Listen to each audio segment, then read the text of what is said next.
from Mind Research Institute and Libby Simpson from FIRST. I am happy to have the subject matter experts on with us as we help you guide your students or the students in your community through this remote learning process and providing some tips, tricks, and support for all of you to continue on that journey. So thank you both for joining me today.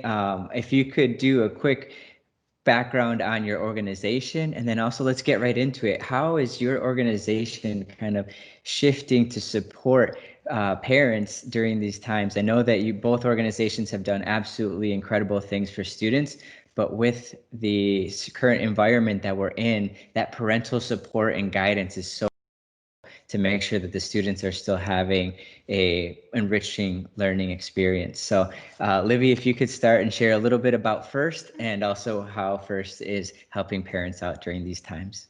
Absolutely. Thanks, Jay. So I'm Libby Simpson. I'm the Director of Education at FIRST, and FIRST is a youth-serving robotics organization that has the mission of preparing and advancing STEM education, preparing students for future careers, whatever those may be. And prior to joining FIRST, I was a teacher and educator for over 15 years, and I'm currently a parent of a student who is in remote learning. So I can both empathize and sympathize with all parties involved in this new educational journey. As a robotics organization, you might imagine hands-on is a pretty important aspect. And, you know, getting a robot in the hands of every student who's in home learning is difficult. But what we really broke the challenge down to is what skills do we want the students to keep learning? What STEM and skills do we want them to develop? And they would have continued to develop if we had been able to continue on with, you know, meeting and getting together and having students participate in competitions and hands-on activities. So the physical space is important to that, but just as much as the physical space is important, it's really important to make space for learning to happen anywhere at any time.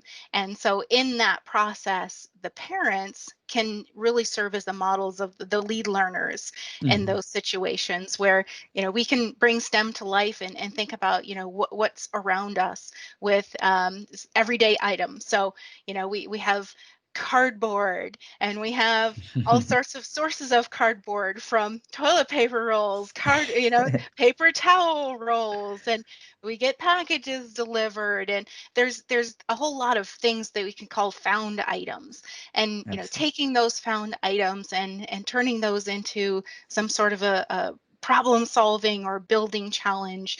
You know, you as the parent can act as that lead learner and discovering new things and having some creative time with your children at home. And if you have more than one child at home, even better, because, you know, they can work in teams, because we learn so much, you know, when we work together as a team.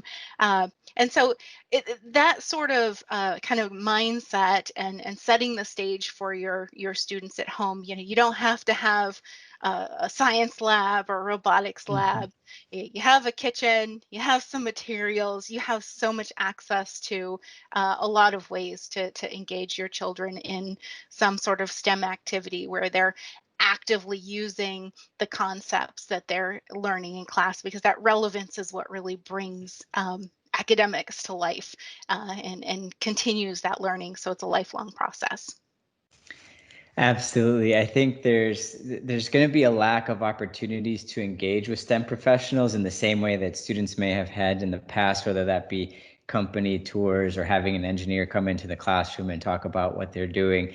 But that doesn't mean that there's not STEM in other places where you can go out and explore. And I mean, I'm sure there's a lot of people with extra toilet paper rolls after how we reacted at the beginning of the year. So there's so many cool ways to get engaged. And I think you're right. It's just about creating that environment where that it's encouraged, and that, you know, when we find something around the house, we play with it instead of just tossing it. I think it's a good recycling lesson too. And Absolutely. I found, during this time trying to create more experiments for students with my series, It's Not Magic, It's Science. I was like, man, how am I going to get enough experiments to get through the summer? And you'd be surprised how many experiments you can do with little things that you find in the home. So I Yeah. For appreciate sure. you sharing that. How about you, Edith? What have you seen with Mind? Give us a little background, and then what have you seen kind of in this shift to remote learning with math? Yeah, Mind is a nonprofit social impact organization, and everything we do at Mind is grounded in neuroscience research and focused on how the brain learns, and we apply it to math. Our mission is to mathematically equip all students to solve the world's most challenging problems and really be those STEM heroes that we need in this world. And one of our programs, ST Math, which is a pre-K to 8 visual instructional math program, Mind with the shift from work learning at home, we offered it for free for families, and it's still available for free until the end of the year, and really just providing that opportunity to continue their math learning at home. And at Mind, we also focused the parents, because now it's not just the teacher's role to educate math, but the parents are becoming the teachers. And so providing them with math resources on how to talk about math, how to create activities. We created a new series called Developing Our Minds, which is a 8-week video series. And it's really about real world math application, how families can learn together at home with like baking, just taking walking tours around their neighborhood and just seeing what the math all around them. So that's the shift we've been taking, just focusing more on supporting our parents. I love that both of you shared things that kind of showcase that math and science learning are available everywhere.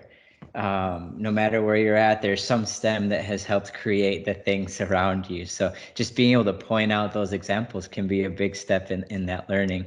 And also, Edith, I need to give a shout out to mine and the ST Math program, because I don't have children, but I have a little cousin, and I went to the free ST Math resources to find out like what should she be focused on right now. Like I don't remember what I was learning at that age, and so how do I help keep her kind of up to speed and potentially even advanced with those resources. So even for the parents out there, I encourage you to go out and try out some of the ST Math puzzles and figure out again what your students should be focused on during this time.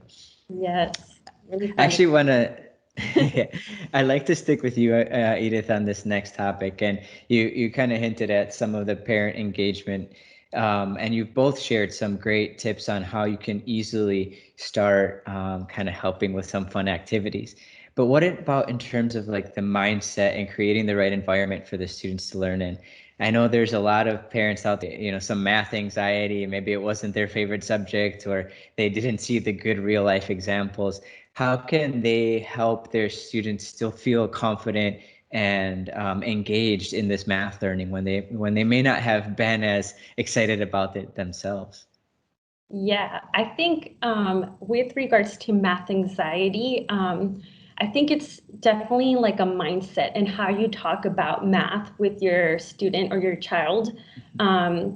Really just having that positive self-belief and talk. I know students, there's research that shows that students will change their attitude towards math based on what they hear from their parents or their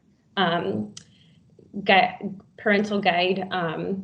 And it's really just sharing, like modeling good thinking, even like when you tackle something you don't know or don't understand that it's a challenge, just modeling what that thinking is like and that it's okay to not know the solution, because math is not about who gets to the solution the quickest, about memorizing the correct answers.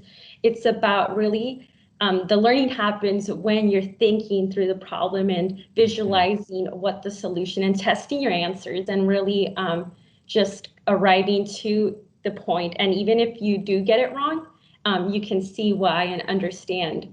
And that will help you get to the right solution. And I think it's about being okay with sharing how you feel, even if even with your student, just talking about how they feel, if they're taking, if they're doing math homework or taking a math assessment, are they scared or are they excited? Just sharing those emotions really helps, and talking to them, I think is really important to shift that attitude and just know that it's okay.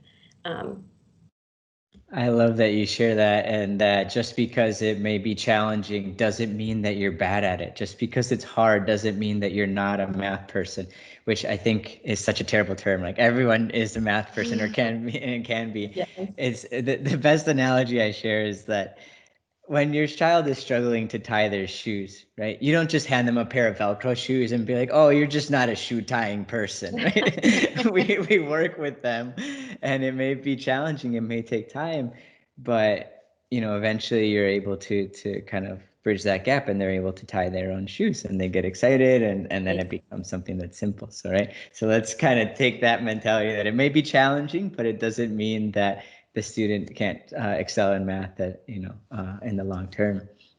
Absolutely. And It's the power of yet, right? yeah. This idea that you don't have it yet, but you're going to. You're going to figure it out, and here's how I can guide you on that way. I love that sentiment. 100%. And so I'm sure you've seen it a lot with FIRST, because we give FIRST students, really big challenges at young age. Some students are starting to 6 years old and working with mechanical design and programming and working in large teams at a very young age. They're basically small companies, each one of the FIRST teams. So how have you worked with parents in terms of let's say kind of getting comfortable with failure and removing those barriers and fear of failure, and helping them understand that that's, again, just part of the process to trying to get your robot to do the right thing? Yeah, exactly. That's a really big problem to tackle, right? Build this huge robot or little robot that does this really cool, amazing thing. That's a big problem. But if we decompose that problem into smaller chunks and get our students and your children as parents to start to think about things in a little bit smaller steps, then it becomes a little bit more achievable. And while we have a lot of coaches and mentors that are really highly technical, we have coaches and mentors and educators that that they're learning right along with the students, and that's powerful. Edith, you mentioned modeling, right? And it's modeling that learning. I have a really philosophy that I gained from my mentor when I was an educator, and I live by, and it's whoever is doing most of the work is doing most of the learning. And so as a parent, the best way to achieve that is, start thinking about how you can ask your students questions that get them to probe a little deeper or think a little deeper about what they're trying to do or the problem they're trying to solve.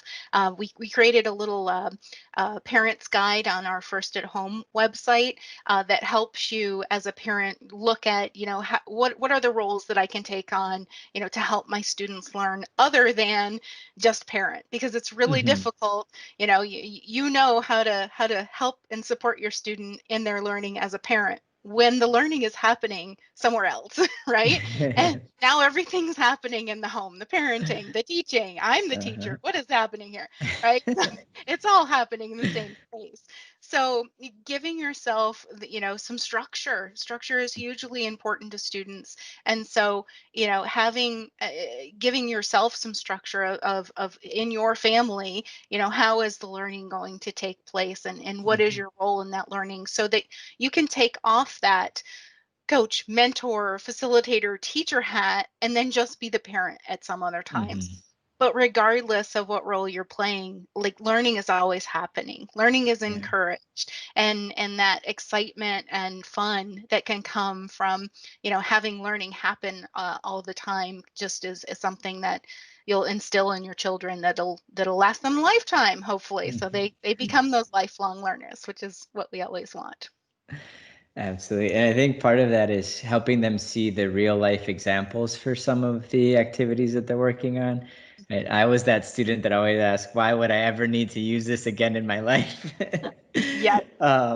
Do you have any tips, either of you, any tips for parents when they're trying to teach and be mom and dad and principal, like you mentioned, all at the same time, but still also share, you know, the importance when they may not have had, you know, to teaching these subjects often and trying to give the real life examples.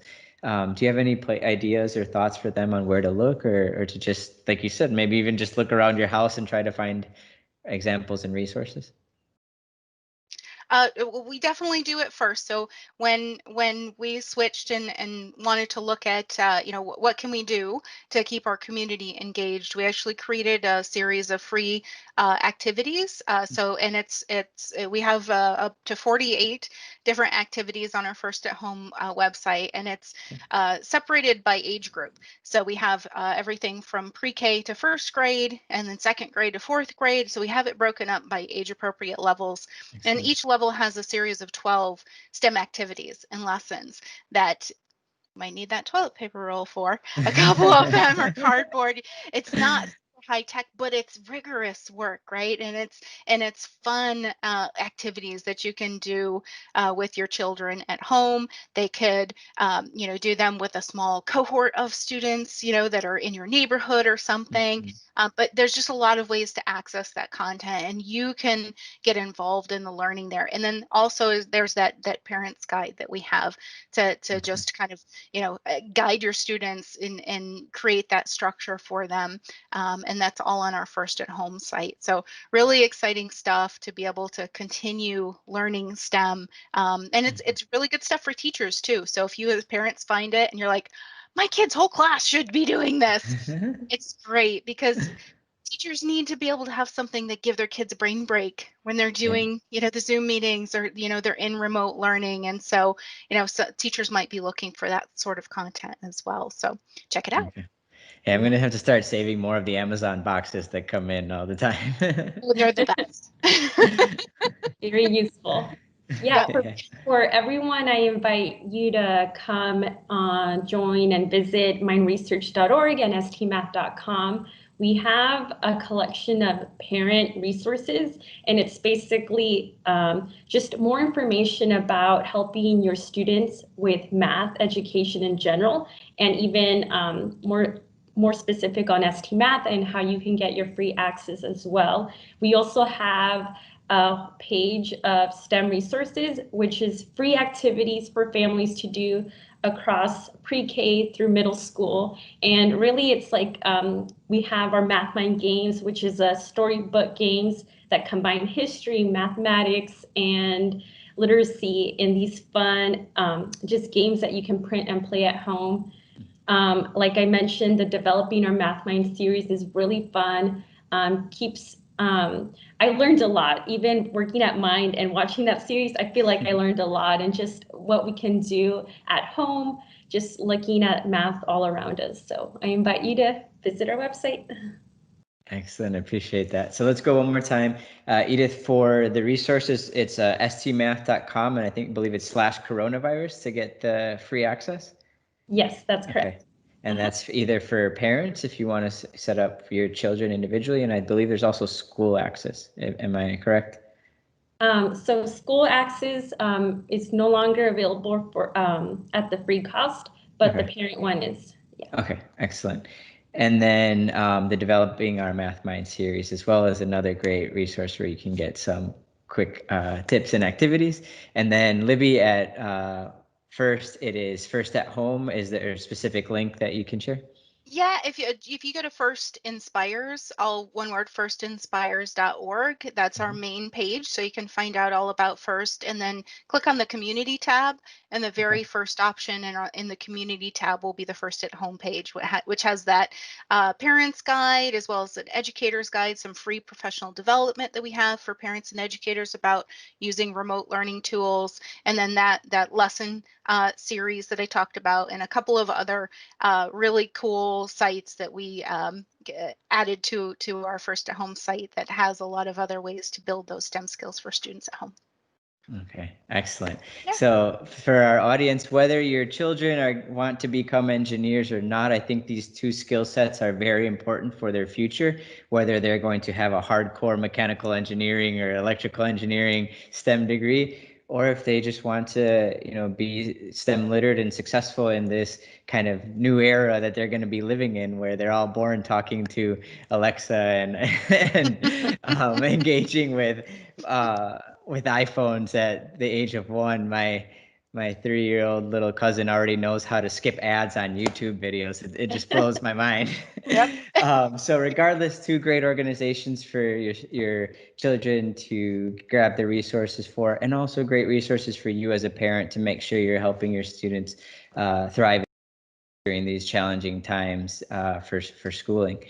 And then also, if anyone's on just as a supporter, as a company, these are great organizations that Rockwell Automation is partnering with at the company level to help make a difference in our communities, with Mind Research Institute making sure that the students are math ready to take on those big challenges that we're going to give them in the future. And then at First, having the hands-on experience with programming and with mechanical and electrical engineering from a very young age, is preparing those students for the future roles that we all are excited to fill and to see how far they will take us in the future. So thank you again, Edith and Libby. Thank you so much for your time. And we hope that everyone will go out and check out all of the resources you both shared. Thank you, Thank Jay. you very much. Have a good one. Bye. Bye.